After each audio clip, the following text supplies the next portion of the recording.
Hello，我係 Eric 啊。我而家身處緊咧就係玉龍樓一個單位，咁呢個單位咧啱啱做完裝修啦，都幾靚仔下嘅。咁啊，成間都白雪雪咁樣啦。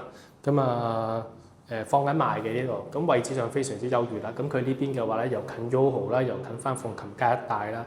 咁就算你消費啊，或者日常嘅生活啊嗰啲，全部咧都有齊晒。咁去搭巴士啊、搭鐵嘅話，除咗大馬路之外咧，都去翻營地嗰邊上車搭屯馬線係好快嘅事，大概行約莫5至10分鐘嘅腳程就得㗎啦。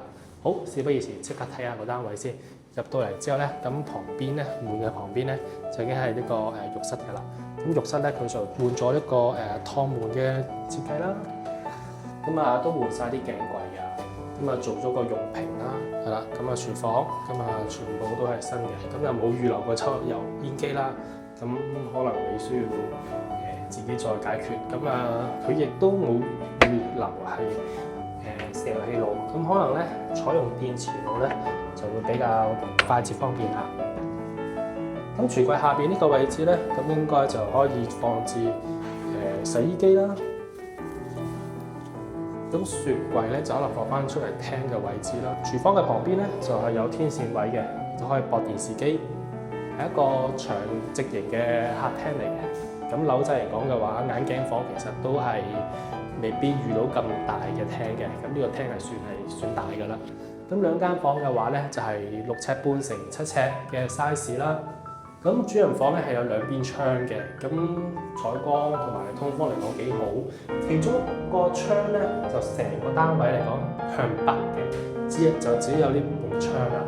咁呢個向北咧就幾開揚，咁再加上咧離遠都望到少少深圳景觀。全屋亦都換晒冷氣機㗎啦。咁啊，而客房咧就淨得一面牆嘅啫。咁呢邊咧向正東嘅方向啦，可以望到 YOHO 嘅採光景觀。呢度嚟講都係一個非常之唔錯。我相信咧，如果你揾緊樓仔嘅你咧，真係快啲入嚟睇睇啦。可能呢間咧都未必會放咗好耐，有機會咧都係近呢一個月內咧賣出嘅，係啦。咁有咩嘅話聯絡我，或者你對呢個單位俾幾多分咧？係啦，咁啊都可以話俾我知。多謝收睇。